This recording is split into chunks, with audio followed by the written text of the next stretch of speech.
तो हिंदू थिंकर्स के अकॉर्डिंग ये जो दुनिया हम देखते हैं ये नश्वर है, टेम्परेरी, एक एनलेस कॉन्स्टेंटली चलती हुई प्रोसेस है। तो सवाल उठता है कि क्या ये अपने आप डिस्ट्रॉय हो रही है या कोई डेस्टिनी से खत्म कर देगी। और फिर जवाब भी खुद ही देते हैं। इस दुनिया में कुछ ऐसा भी है जो नश्वर नहीं है, और वो है ब्रह्म। ये जो अनंत यानी इनफाइनाइट की फीलिंग है, ये सबको कभी ना कभी जरूर होती है, खासकर जब हमें उस सर्वशक्तिमान, उस सुप्रीम बीइंग की एक झलक मिलती है या हम उसकी प्रेजेंस को फील करते हैं। लाइफ के सबसे पेनफुल मोमेंट्स में भी, जब हम गरीब होते हैं या अकेले होते हैं, तब भी हमारे अंदर जो वो सुप्रीम पावर है वो हमें फील कराती है कि इस दुनिया के दुख और गलतियां बस एक बड़े ड्रामा के छोटे छोटे इवेंट्स हैं, और इन सब का एंड एक पावर, एक शान और प्रेम के रूप में ही होगा। उपनिषद कहते हैं कि अगर इस यूनिवर्स में आनंद ना हो तो इस दुनिया में कौन जी सकता है या सांस ले सकता है। फिलोसॉफिकली देखें तो आखिरी सच एक सेल्फ कंसिस्टेंट ब्रह्म है जो सब चीजों में दिखता है और इस दुनिया का बैकग्राउंड बनाता है। रिलीजियस टर्म्स में इसे डिवाइन सेल्फ कॉन्शियसनेस कहते हैं, जिसके अंदर पूरी क्रिएशन डेवलप होती है। तो हिंदू सोच का जो गाइडिंग आइडियल रहा है वो है आखिरी सच का एक होना, the unity of ultimate reality. Rigveda इस एकात्मता, इस वननेस पर ही जोर देता है, और इसी एक ब्रह्म को उसके अलग अलग फंक्शंस के बेसिस पर कई नामों से बुलाया गया है। त्रिमूर्ति का कॉन्सेप्ट ब्रह्मा, विष्णु, महेश ये महाकाव्य के टाइम में ही शुरू हुआ और पुराण्स तक पूरी तरह एस्टैब्लिश हो चुका था। ये बेसिकली इंसान के कॉन्शियसनेस के 3 डायमेंशंस को रिप्रेजेंट करता है, नॉलेज, इमोशन और विल, यानी सत, चित और आनंद। इन्हीं के करस्पॉन्डिंग क्रिएशन के 3 काम हैं, निर्माण, स्थिति और लय, यानी क्रिएशन, प्रेजर्वेशन और डिस्ट्रक्शन। इन्हें 3 गुणों से भी जोड़ा गया है, रजस, सत्व और तमस। विष्णु जो यूनिवर्स के प्रोटेक्टर हैं वो सत्व गुण के स्वामी हैं, ब्रह्मा जो क्रिएटर हैं वो रजस गुण से जुड़े हैं, और शिव जो डिस्ट्रक्शन के स्वामी हैं वो तमस गुण से। फिर इन तीनों की अपनी अपनी शक्तियां या एनर्जी हैं, सरस्वती, लक्ष्मी और काली। पर क्लियर कट बात यह है कि ये सारे गुण और फंक्शंस एक ही सुप्रीम बीइंग के अंदर इतने बैलेंस्ड हैं कि किसी एक को कंप्लीटली अलग नहीं किया जा सकता। इसी ओपन माइंडेडनेस के साथ हिंदुओं का विश्वास लोगों के कॉमन कैरेक्टर से जुड़ा है। उनके हिसाब से धर्म सिर्फ कोई डिवाइन प्रिंसिपल नहीं है जिसे हम अपनी मर्जी से छोड़ या पकड़ सकते हैं। ये तो एक रेस के स्पिरिचुअल एक्सपीरियंसेस का रिकॉर्ड है, उसके सोशल डेवलपमेंट का एक हिस्सा है। अलग अलग बिलीव्स होना नेचुरल नहीं है, इसका कनेक्शन इंटरेस्ट और मेंटालिटी से है। एक फ्रेज है, रुचि नाम वैचित्र्यत, टेस्ट्स डिफर। सभी लोग एक ही सर्वशक्तिमान को मानते हैं, चाहे रास्ते अलग हों। भगवद गीता कहती है कि ईश्वर अपने डिवोटीज की डिजायर्स को सिर्फ इसलिए मना नहीं करता क्योंकि वो उसकी सबसे ऊंची पावर में बिलीव नहीं करते। दरअसल धर्म कोई फॉर्मूला नहीं है, इसका असली मकसद है इंसान को इस लायक बनाना कि वो अपने अंदर ईश्वर की अनुभूति, उसकी प्रेजेंस को फील कर सके। और इस रिलीजियस एक्सपीरियंस तक पहुंचने का कोई एक फिक्स रास्ता नहीं है। आत्मा आनंद है, उसमें अनलिमिटेड पॉसिबिलिटीज हैं, और जिस ईश्वर को हम ढूंढ रहे हैं वो भी इनफाइनाइट है। तो इस इनफाइनाइट आत्मा और इनफाइनाइट एनवायरनमेंट के बीच के इंटरेक्शन को किसी एक छोटे से फ्रेम में फिट नहीं किया जा सकता। एक पुरानी कहावत है, जैसे एक बर्ड आसमान में उड़ते वक्त अपने पीछे निशान नहीं छोड़ती, ठीक वैसे ही ईश्वर को पाने का कोई मैप नहीं है। इसीलिए मानव चेतना की 3 डायमेंशनल एक्टिविटी के बेसिस पर 3 मेन रास्ते बताए गए हैं, ज्ञान मार्ग, भक्ति मार्ग और कर्म मार्ग, यानी path of knowledge, path of devotion and path of action. सोचना, फील करना और इच्छा करना ये अलग अलग क्वालिटीज नहीं हैं, बल्कि एक्सपीरियंस के ही अलग अलग पहलू हैं। सही ज्ञान, सही इच्छा और सही काम ये सब साथ साथ चलते हैं। पहला हमें सच से मिलवाता है, दूसरा उसके लिए प्रेम पैदा करता है, और तीसरा लाइफ को शेप देता है। बिना फीलिंग के नॉलेज हमें पत्थर दिल बना देगा, बिना नॉलेज के फीलिंग एक पागलपन जैसी है, और बिना रीजन और लव के किया गया काम बस एक बेचैनी है। ये तीनों ही एक कंप्लीट लाइफ के लिए इंपॉर्टेंट है। जो लोग इंटेलेक्चुअल टाइप के होते हैं उनके लिए है ज्ञान मार्ग। गीता कहती है कि प्यूरिफिकेशन के लिए ज्ञान या बुद्धि से बेहतर कुछ नहीं है। लेकिन यह ज्ञान सिर्फ लॉजिकल लर्निंग नहीं है, इसकी असली वजह है हमारी लिमिटेशंस। जब हमें रियलिटी का अनुभव होता है तब हमारा इंटेलेक्चुअल डेवलपमेंट इन लिमिटेशंस को तोड़ देता है।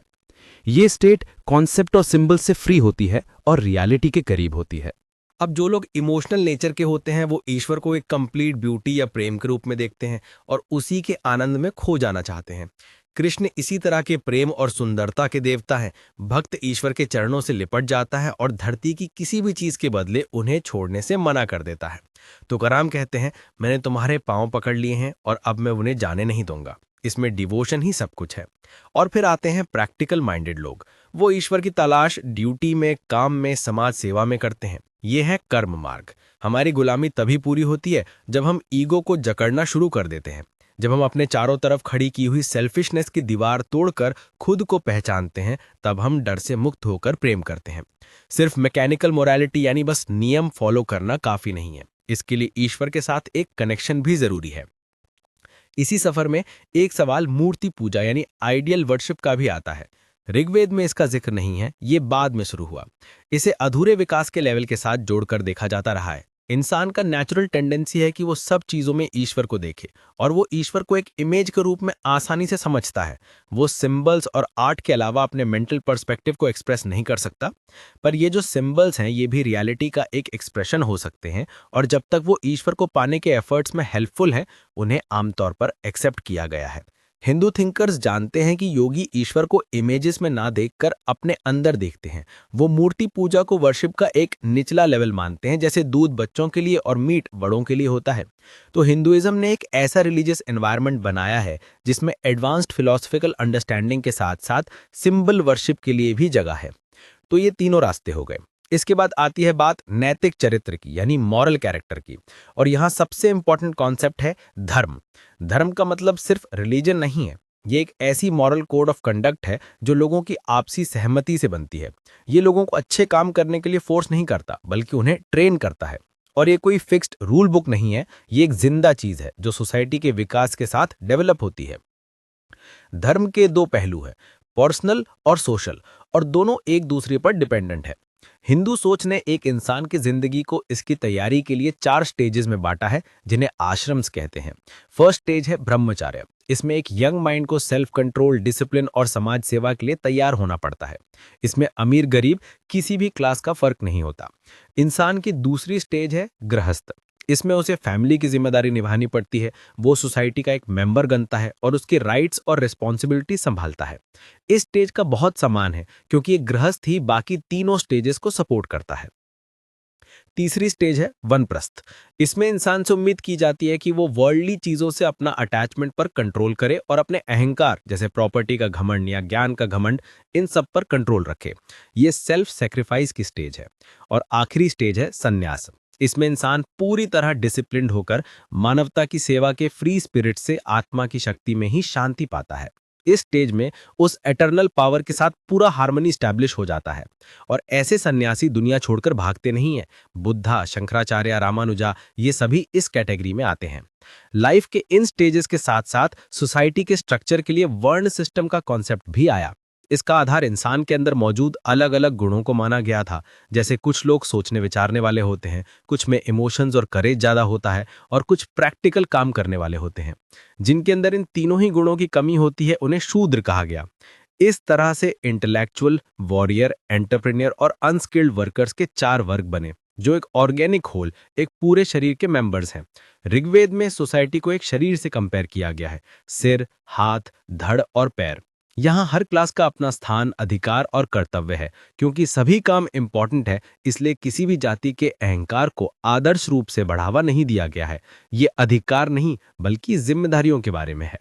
हिंदू धर्म का आदर्श सभी लोगों को ब्राह्मण या संत बनाना है, ताकि वो इंटरनल फ्रीडम और स्पिरिचुअल कम्युनिकेशन का आनंद ले सकें।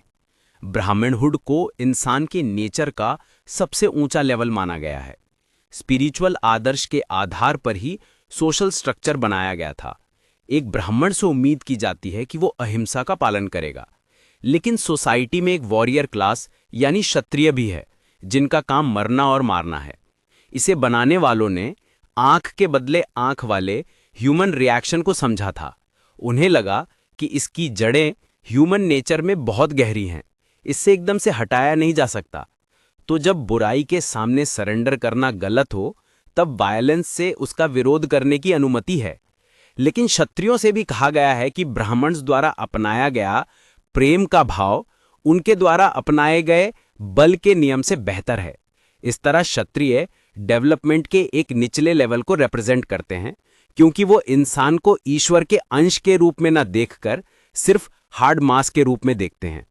उनसे बिना नफरत के, बिना बदले की भावना के सिर्फ ड्यूटी के लिए युद्ध करने को कहा गया है।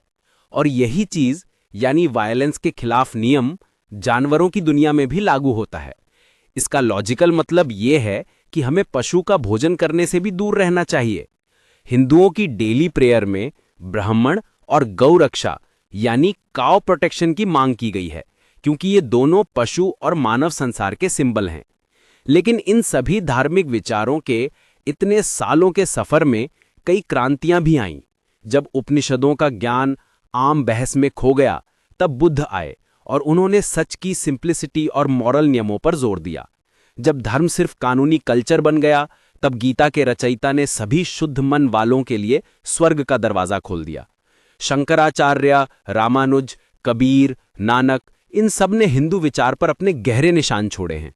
इससे साफ है कि हिंदुइज्म एक रिजल्ट ना होकर एक प्रोसेस है, एक रुकी हुई चीज ना होकर एक डेवलप होती हुई ट्रेडिशन है। आप जानते हैं, इंडिया में हमेशा से अलग अलग जातियों और धर्मों के बीच अजीब से संकट रहे हैं। एक तरह से इंडिया दुनिया भर की एक मिनी लेबोरेटरी जैसा रहा है, जहां इन सभी कॉन्फ्लिक्ट्स को सॉल्व करने के एक्सपेरिमेंट्स हुए हैं।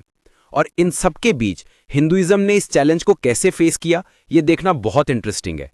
डॉक्टर राधाकृष्णन इस्लाम और हिंदू विचार को कंपेयर करते हुए कहते हैं कि किसी भी देश में धर्म का विकास उसकी कल्चरल ट्रेडिशन और नेशनल कैरेक्टर पर निर्भर करता है। अरब में इस्लाम एक सख्त धर्म सिद्धांत था। जब इसने पर्शिया के लोगों को जीता, तो वहां की मिस्टिकल सोच का इस पर असर पड़ा।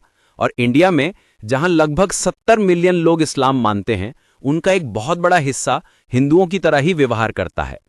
इसलिए यह नेचुरल है कि इस्लाम के इंडियन फॉर्म के अपने अलग फैक्टर्स होने चाहिए। उन्होंने कहा कि अगर इंडियन मुस्लिम्स अपनी ट्रेडिशनल विरासत को अपने नए विश्वास के साथ मिलाते हैं, तो वो इस्लाम के उन असली पहलुओं पर जोर देंगे जिन्होंने सिविलाइजेशन और कल्चर को बढ़ावा दिया है। दोनों धर्मों के बीच जो फर्क दिखते हैं, वो अक्सर बाद के थियोलॉजियंस ने बनाए हैं, ना कि उनके कोर प्रिंसिपल्स में। वो कुरान की आयतों का हवाला देते हुए बताते हैं कि मोहम्मद ने खुद दूसरे सच्चे धर्मों के अस्तित्व को माना था। उनका कहना था, जो भी ईश्वर में विश्वास करता है और उसकी इच्छा के अनुसार काम करता है, वो मोक्ष का अधिकारी है। दोनों ही धर्म एक ही ईश्वर को मानते हैं, चाहे नाम अलग हो, ईश्वर, अल्लाह, गॉड। दोनों ही प्रेम, न्याय और शक्ति को ईश्वर के गुण मानते हैं। ऐसे ही उन्होंने क्रिश्चियनिटी और हिंदू विचार के बीच भी अजीब से पैरेलल्स दिखाए हैं। जैसे हिंदू त्रिमूर्ति ब्रह्मा, विष्णु, शिव क्रिएशन, प्रिजर्वेशन और जस्टिस को दर्शाते हैं, वैसे ही क्रिश्चियन ट्रिनिटी में फादर, सन और होली स्पिरिट हैं। दोनों ही ईश्वर के 3 पहलुओं को समझाने की कोशिश है। अवतार का कॉन्सेप्ट, जिसमें ईश्वर इंसान का रूप लेते हैं, और क्राइस्ट का इंसान के रूप में आना, इसमें भी एक अजीब सी समानता है। दोनों ही धर्म ये मानते हैं कि मोक्ष या सैल्वेशन का मतलब सिर्फ नियम बदलना नहीं, बल्कि एक आंतरिक यानी इंटरनल ट्रांसफॉर्मेशन है। हाँ, कर्म और पुनर्जन्म के सिद्धांत पर दोनों में काफी डिफरेंस है। ज्यादातर क्रिश्चियन इसे नहीं मानते, लेकिन डॉक्टर राधाकृष्णन पॉइंट आउट करते हैं कि अगर ईश्वर प्रेम है, तो वो अपनी किसी भी संतान को हमेशा के लिए नष्ट होने नहीं देगा। कर्मा का सिद्धांत बस इतना कहता है कि हर व्यक्ति के पास अपने आप को सुधारने के मौके तब तक रहेंगे जब तक वो अपनी असली मंजिल तक नहीं पहुंच जाता। अंत में हिंदू धर्म का सार क्या है? ये कोई एक रिजल्ट नहीं है, बल्कि एक प्रोसेस है, एक विकसित होती ही परंपरा, ना कि कोई एक फाइनल आखिरी सत्य जो पत्थर पर लिख दिया गया हो। इसकी खूबसूरती इसके आदर्शवाद में है, जो हमेशा इंसान को बेहतर बनने के लिए इंस्पायर करता है। हर चीज के मूल में एक ही आत्मा है, और इंसान में जो अनंत की चाहत है, वो इस दुनिया की सीमित चीजों से कभी संतुष्ट नहीं हो सकती। हमारी आखिरी मंजिल है उस ईश्वर को अपने अंदर फील करना। और जब हम अपने अंदर के उस सीमित और नश्वर मैं से ऊपर उठ जाते हैं, तब आजादी यानी मोक्ष हमें मिल जाता है। यही पूरे हिंदू दर्शन का लक्ष्य है।